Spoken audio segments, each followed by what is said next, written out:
Hello guys, welcome to my channel mister Mrs tulip. Kartik পুজোর দিন আমাদের নিমন্ত্রণ ছিল আমার মাসির বাড়িতে। এটা হচ্ছে আমার দাদা কার্তিক পেরেছিল।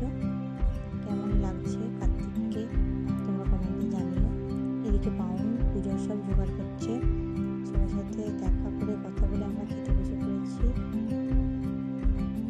এবারে স্যালাড আর ভেজিটেবিল দিয়ে দিল। রান্নাবান্না সব ঘরেই হয়েছিল, খেতে খুব ভালো হয়েছিল। তারপরে দিয়ে দিল কচুরি, কড়াইশুঁটির কচুরি। এই শীতকালে কড়াইশুঁটির কচুরি খেতে কার কার ভালো লাগে কমেন্টে জানিও। আমার তো খুব ভালো লাগে। সাথে ছিল ছোলার ডাল। আমরা এখানে গল্প করতে করতে কড়াইশুঁটির কচুরির সাথে ছোলার ডাল খেয়ে নিচ্ছিলাম। তারপরে আমি আর একটা কচুরি নিয়ে নিয়েছিলাম, সাথে ছিল ফুলকপি আলুর তরকারি।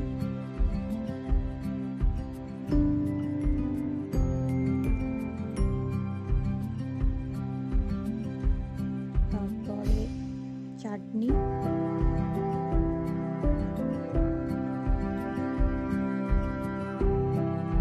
আমি ওয়েট করছিলাম কখন পাঁপড় আসবে, কারণ আমি শুধু চাটনি খাই না, আমি পাঁপড় দিয়ে একটা খাই।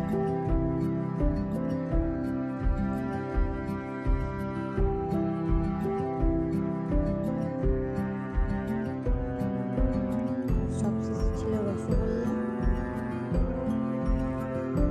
আর হজমোলা। খাওয়া শেষ, এবার আমরাও বেরিয়ে পড়বো, বাড়ির লোকজন রওনা দেবো। ভিডিওটা ভালো লাগলে পাশে থাকবে।